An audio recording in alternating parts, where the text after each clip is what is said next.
Okay, now it is my distinct pleasure to invite 4 women to the stage. So I'm introducing Elizabeth Blau, CEO of Blau and Associates and co-founder of the Women's Hospitality Initiative. Diana Bennett, CEO and co-founder of Paragon Gaming and founder of Rebels EmpowerHer.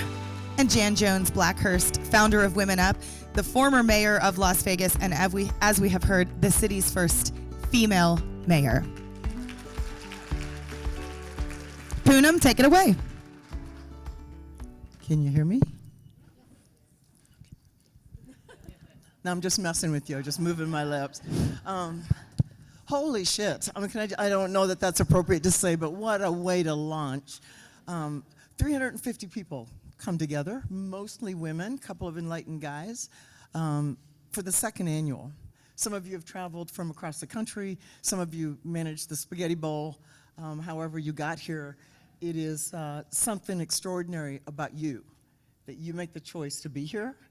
And so I gotta tell you, this is like the cream of the crop anyway, affiliated with one of 3 amazing organizations. So I just want to rub on as many of you as is possible, not in a creepy way, but I want to get it inside my cells, because now Terry has taught me that that matters. So I want to, courage, connection, and change. Sandra, thank you for amplifying and highlighting that. And then you sort of don't shrink was part of what I heard, is don't shrink. Ready's not a thing. Don't seek permission. Just rise and be and show up. And so I think collectively, if you had a hashtag, it would be #NeverShrink. Like, here are 3 whose lives, whose stories, whose actions, whose impact literally embody courage, connection, and change. So I'm going to give you a formal introduction to each of them. Diana Bennett, so you've already heard, founder and chair of the board of Paragon Gaming. She's a second-generation casino operator. Began her career on the ground floor, entry-level jobs, and has literally become one of the most effective and respected executives in the gaming and hospitality industry, full stop. For all she's done, she was inducted into the Gaming Hall of Fame in 2017. Today, as president of the Bennett Family Foundation, she's also one of this state's most recognized and respected philanthropists. Cares deeply about youth and women, education, health initiatives, and the arts. She's also proud, active, and devoted as a mom, a grandma, as of last year, a great-grandmother, so there's that. You heard that she funded and founded EmpowerHer, which you're going to hear a little bit more about. How many of you are here representing EmpowerHer? Let's hear you. It's awesome. Find some time and let them rub on you as well, because I will be doing that later. In this chapter of her life, Diana is also an author. She's currently co-authoring with Jack Sheehan, a local and very well-known writer, a book about her life called The Boss's Daughter, which hopefully was going to be released early next year? Yes, okay. She's had a heck of a week. Last Wednesday, she was recognized as a distinguished Nevadan by Nevada's system of higher education. It happens to be Nevada's highest civilian honor. And it was also a recognition that her father received many decades ago. And on Saturday evening, 30 years ago, okay, Saturday evening, Dignity Health honored her at their annual gala. Please welcome the incredible Diana Bennett.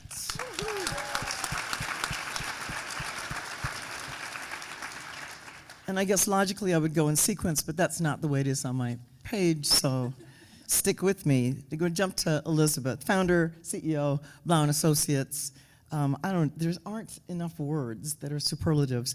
In the modern hospitality industry, she is known globally for her imaginative work, having transformed the industry here, and by extension, it's rippled everywhere on the planet. She's like the Picasso of the restaurant industry, widely credited with everything here, the foodie, like we're a destination for food, thanks to Elizabeth Blau.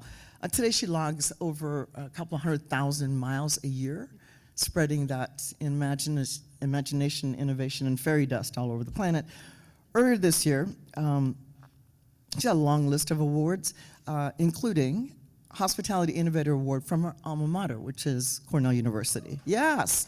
Last year, she was honored by her leadership by the Culinary Institute of America. And earlier this year, the James Beard Awards, which for the 6 that may not know, they're like the Oscars of the food industry, gave her a nod as outstanding restaurateur in these United States. Like, that's insane. She's an Energizer bunny. She's a committed wife. She's an energetic mom. She has a couple of four-legged furry friends. She's authored a cookbook. She plays pickleball. She's on TV all the time. She's deeply committed to her philanthropy as well.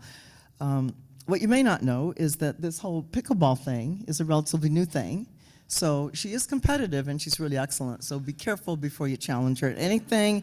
Please welcome the incomparable Elizabeth Blau.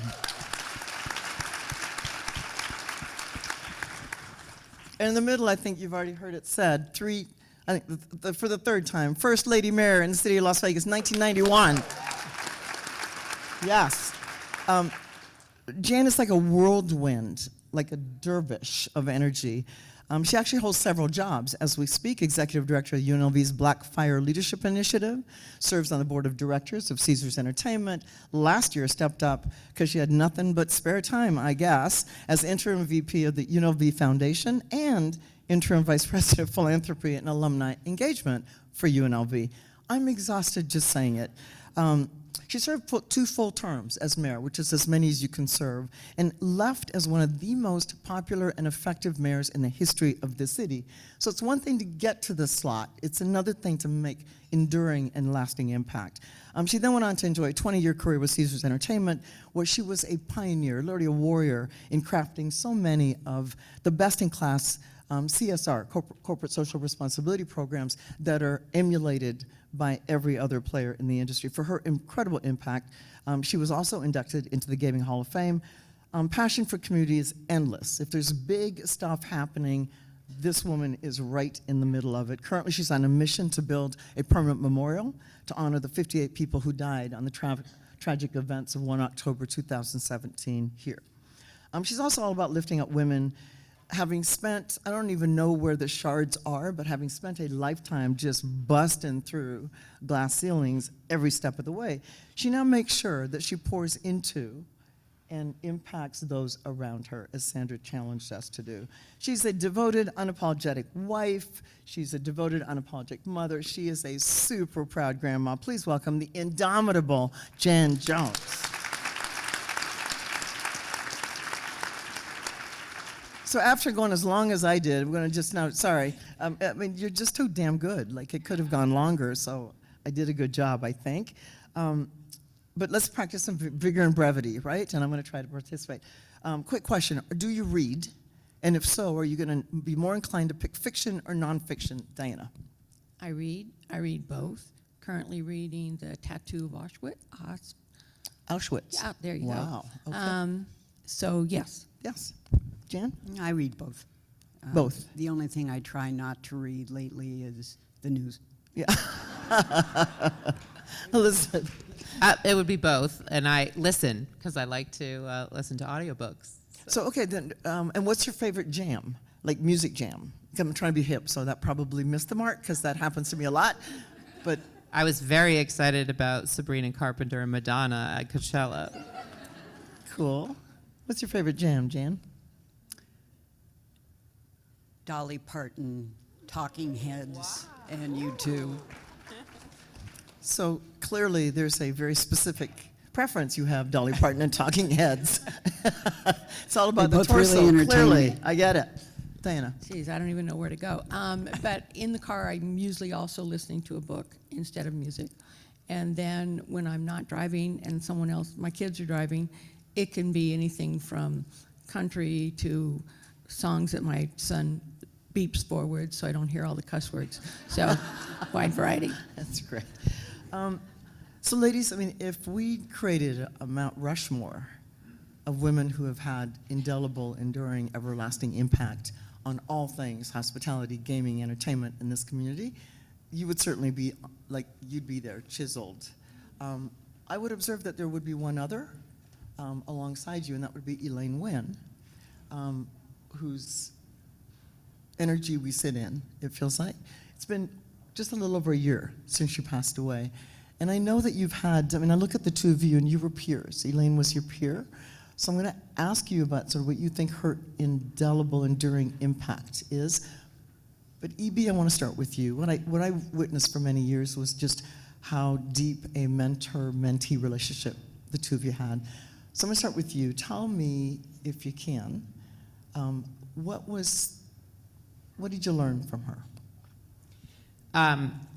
Well, I promise this is the last time I'm going to read to you, but I wanted to encapsulate my thoughts. I'm so fortunate to be sitting on this stage with three incredible women that I consider my mentors, but Elaine's absence is profound, and as you said, last week marked the 1-year anniversary of her passing, and there really are no adequate words to communicate what that loss means. Her commitment to her family, her friends, the city, her philanthropy was really as unwavering and deep as her business acumen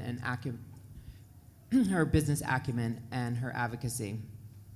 I wrote it down because I knew this was going to get hard for me.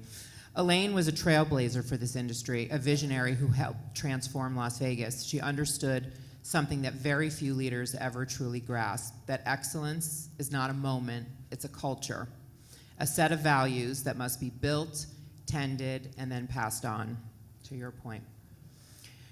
Elaine taught me that true innovation isn't just about the new, it's about the enduring, and it's about building something that survives the economic shifts we face, the workforce challenges, and the inevitable fatigue of leadership.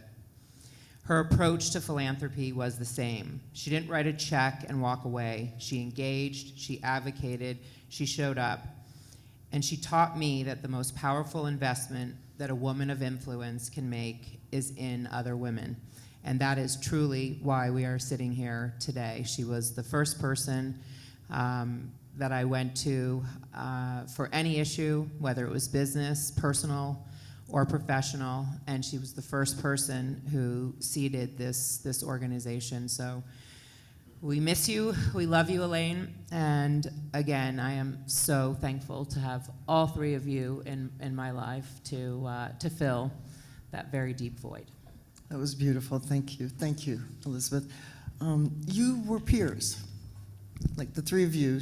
We were. Yeah, you really were. So, from your perspective, what do you think her most enduring legacy will be? And I've also been whispered to that we need to almost be rap stars and touch our mic so they can hear us. I would say when I was first elected mayor, 90s was one of the most vibrant times in Las Vegas. So I was in rooms with huge personalities. Steve Wynn, Jack Binion, Kirk Kerkorian, Bill Boyd, Jackie Gahn. And they walked in, they sort of swaggered in.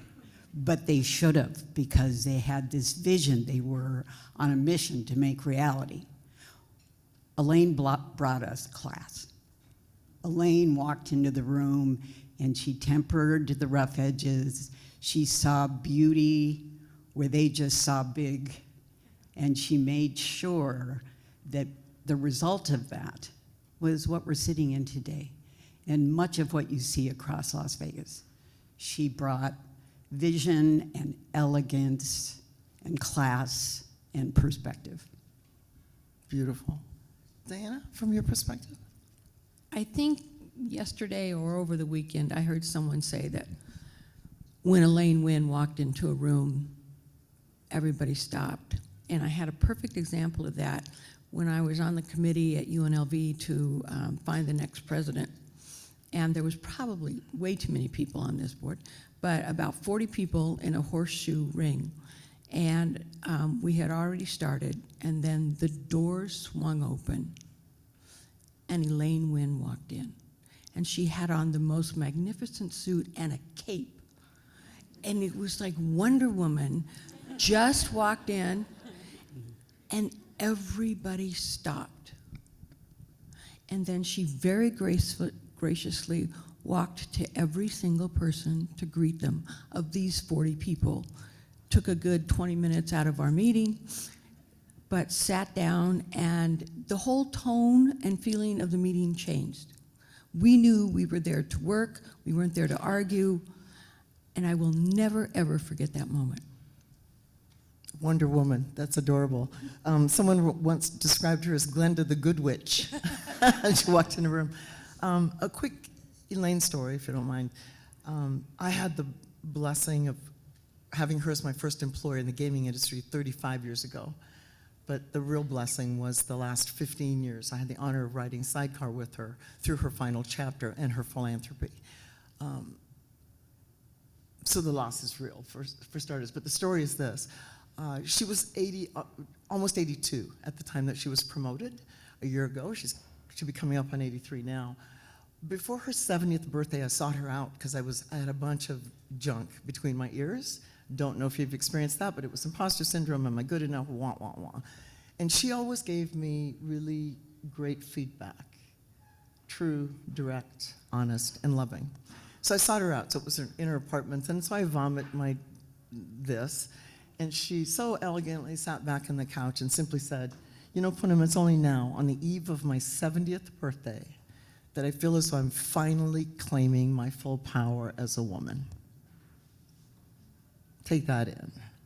And so I want to go there because we've heard it several times. I think Terry mentioned it earlier, this notion of places I don't belong. Sandra touched on it, this imposter syndrome thing, the self-questioning, the self-critique, the ingesting your own kryptonite so that you don't express your voice, right? Has that been a thing for you? Or were you just born with confidence? Has that been a thing, and how have you dealt with it, or how do you continue to deal with it? Anyone? Well, Elizabeth said yesterday in a podcast that that really didn't exist, the imposter syndrome. It didn't exist in her, and I think she came out of the womb ready and ready to go. It has haunted me almost my whole life. Every time I did something, I think, this is where they've realized I'm a big fake. And then 2 days in, I'm going, oh no, I'm needed here. This is all good. And I kind of agree with Elaine. It was about on my 70th birthday that I said, you know, I'm not taking it anymore. I'm going to tell what needs to be done graciously and quietly and know that I'm on the right track. I'm there with Elizabeth. I never felt I didn't belong at the table. I never felt anybody should tell me what to do or not to do. In fact, when I ran for mayor, the 5 people that run politics in Nevada, who are still the same 5 people that run politics in Nevada, said, don't be ridiculous. You can't possibly win. John Ralston, who now likes me to give him money, called me a huckster. And they just pissed me off. You know, I thought, this is just marketing. So I ran anyway. 3 weeks before the election, Fairbanks major pollsters said I was 22 points behind, couldn't possibly win, and won in the primary. So don't let someone else define you or put you any place at the table. Only you can tell yourself what you're capable of. And you have to believe it. And if you've got all that noise going in your head from around you, you won't listen to everything you can do. Thank you. There's a lot of women in this room that work for WIN. And I know it'll be very hard for you to believe that Elaine Wynn waited till she was 70 to feel like she was in her power. Any of you who have worked or known Diana, 70? Don't waste your time, ladies. Like, get on it now. We have over 60 college students in here. Girls, do not, all of you who are college students, raise your hands. Look at all these young women. Wow. I mean, Wow. they are sitting in this room with all of you. Don't even wait until you're 25. You know, I don't know how Jan and I did it. Maybe my parents can give you some secrets, but imposter syndrome is a joke. It shouldn't even be a word. It should just be erased from our womenacular. I mean, being ready is a thing. I mean, it is something that you have to consider, but consider it and then move on, okay? That's all I can tell you is move on. And I would add to that, I don't know any men, or very many men, who've ever had imposter syndrome. So if you show up at a table wondering why you're there, believe me, they're not wondering.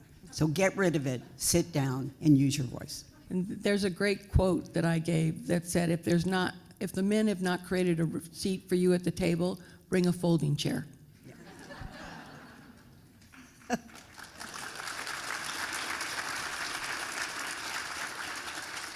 So I do want to thank you for just lifting up who's in the audience.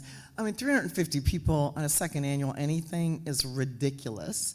I want to just quickly spotlight the 3 organizations who have partnered together to make this magic happen. And I think, Jan, I've heard you talk about sometimes you can get women's groups together and then the mean girl thing shows up, except when you've got founders who have sort of imbued the DNA, their own DNA, into the 3 organizations that they founded. There ain't no mean girl stuff. It is only lift and rise stuff. So just let's go through and just talk a bit about WHI. Tell us Genesis and I mean, you better know about it because there will be a quiz before the conference is open. So interestingly, this also came late to me in life because I just went about my career. My marriage, my husband is back there. Hi, Kim. My being a mother, I just did it. I didn't think, of doing it as a woman or a man. I mean, I'm a woman, so, I just went about doing. And I didn't think like, okay, I need women's organizations. I'm just doing. I need lots of philanthropic and charitable organizations. And so it really wasn't until a few years ago Kristen Whittemore and I watched a documentary, and it wasn't 20-year-old Elizabeth, it wasn't 30-year-old Elizabeth. I was in my 50s, and I thought, there's something wrong here. There's something wrong that there is such inequity in leadership in our hospitality world, and we're in the hospitality city capital of the world. And so with Jolene, Menina, and Mary, and Kristen, we formed this organization. And this organization is all about collaborating. We're learning on the job. We don't have all the answers, and that's why we're sitting with these brilliant women here on the stage. We know that if we collaborate and we work together, that we can change these statistics, and so that's what we're doing. And the statistics are really bad. I mean, the majority of students in culinary schools are women. Less than 7% of owners and top leaders are women. Like, that is a systemic shunt that requires open heart surgery to alleviate the block. But we got our open heart surgeon working on it, so that's a good thing. Talk to me about WomenUp. It's very similar. When I was first elected mayor, there were really no women in politics in Nevada. Today, every mayor of every city is a woman, and we have the first majority woman legislature in the country. And a lot of that goes to what Sandra said. It's hard to be what you can't see, but once you see it, you go, oh, light bulb, I can do that. So then in the gaming industry, I started recognizing 50% of the workforce are women. Then you get to VP, and that's about 16%. Then you get to senior VP, and that's about 8%.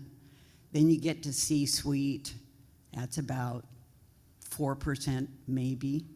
In the United States, there are more CEOs named David than there are the total number of women, and David isn't even the most common name. Wow. John is.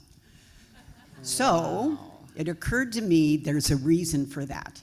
And it's not because there's not talent. That used to be the thing, or there's just not enough women in the pool. Today, there are more women with BAs, MBAs, JDs, MDs than there are men, and yet the numbers haven't changed. So I started thinking, why?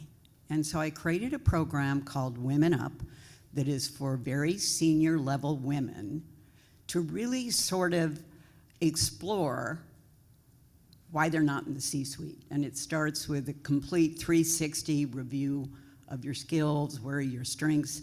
It has a program where you're assigned both mentors and feedback, so you get where people. And what we're finding is women don't need to be taught to be leaders. We all know how to lead. Sometimes we need to have the confidence to use our voice, put ourselves at the table, and know how to best interact with the environment to make sure that you do end up in the C-suite. Because, and again, Sandra touched on this, if you're not representative of all different kinds of people and thinkers, you will never innovate. You will never be the best you can be. If you're in a room where everybody thinks alike, you're never going to change anything. So make sure you use that confidence and that skill and that voice to put yourself where you can make a difference. So that you too can be a huckster. Yeah. I I'm a love good that. I know, you believe him. I was having lunch one day with Eric Harper, who is the athletic director at UNLV. And in that luncheon, he casually mentioned an idea that was brewing in his head about helping out the female athletes at UNLV. And he wondered if I might be willing to try to figure out a program that would work to lift these women up and prepare them for their future. And the more I got into it, the more fascinated I was. Again, 7% of men in the athletics in college will ever make it to the pros. But it's less than 2% of women that'll ever make it in the pros. There are less sports to go for and everything else. But these people, both men and women, but these women have been athletes all their lives, and they're dedicated, and they strive to make themselves the very best athletes they can be. So you know they would also be the very best employees that someone could hire. But they're not necessarily prepared for it because they have their grades to keep up, they have their sports to do. Doesn't leave them a whole lot of time. But we wanted to create a program called EmpowerHer that would take women that qualified and teach them financial responsibility and how to come to a luncheon like this and know what fork and what spoon to use so they never felt insecure. What to do on social media, HR specialists, hospitality specialists. And last year we had 12 women, but the town embraced it right away. And this year we have 54 women, and even more of the community has arisen to embrace these women. But I didn't do it. You have the 3 women that really are responsible for it are here, which is Becky Pugh and Stephanie Bruckner. And I don't know if Taylor is in here, but a very talented young woman who just got a job at Cosmopolitan in their catering and convention space, which is, when I told her that's where I started too, she said, at the Cosmopolitan? I said, no, no. At the Flamingo, but in that same position. And we have men in here that have helped us a lot as well. So this program is working really good. They are required to do a minimum amount of the meetings that we have. They're required to do philanthropy projects.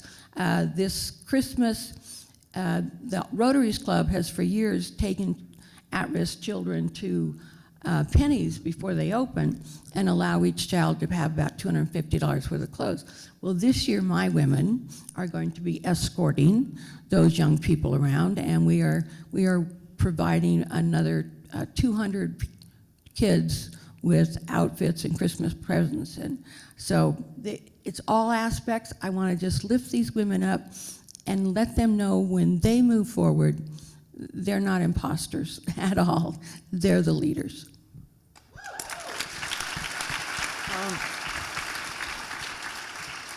Sandra, I really loved what you said, and I jotted down, leadership is about what you build around the seat you're in.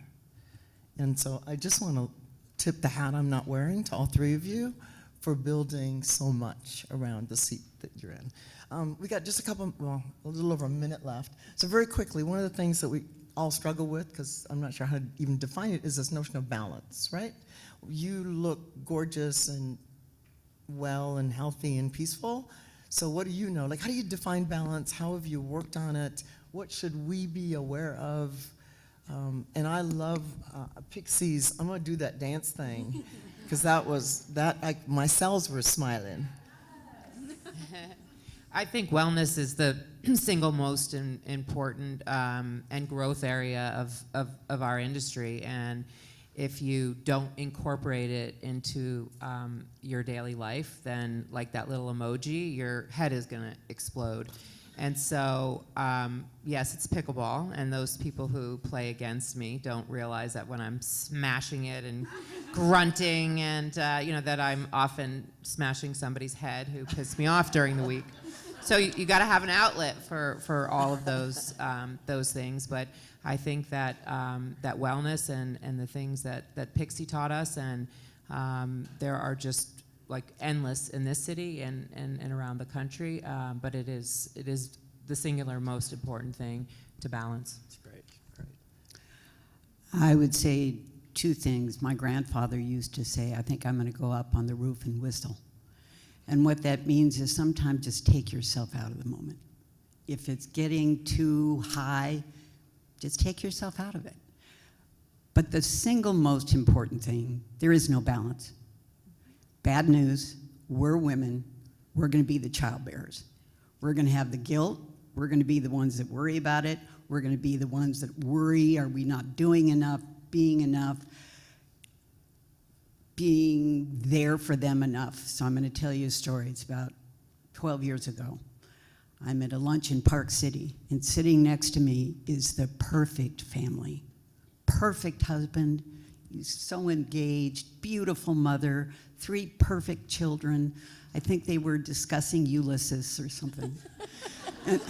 and I'm sitting there, and I was also, all of a sudden, overwhelmed with guilt.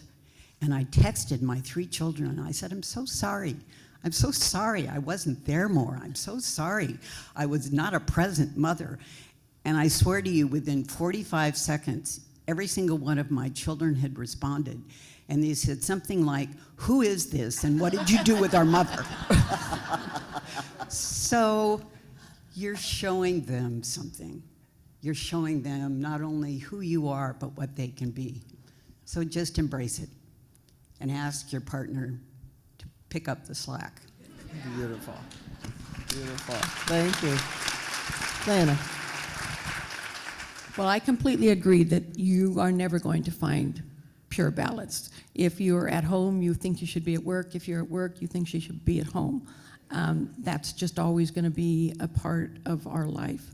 And our kids, as long as the time you spend with your kids is time spent with your kids, they still grow up, they still have families, they still thrive.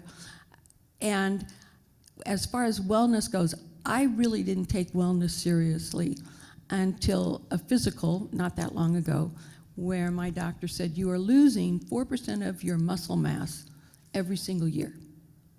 And he goes, I think you're going to live well into your 90s, but you need to be healthy. And so my son is not a bodybuilder, but very active in athletics and in working out. So he told my son, I want you to start a program for your mom, but don't kill her. And I thought at some points he was. But I will tell you, my last 2 checkups, I have been up 5% in muscle mass, down 4% in body fat. And if you want to feel, there's a muscle right there. There's a muscle. There is no doubt. That'd be big guns. That'd be big guns. Please help me thank Mount Rushmore of Nevada. Elizabeth Blau, Jan Jones, Diana Bennett.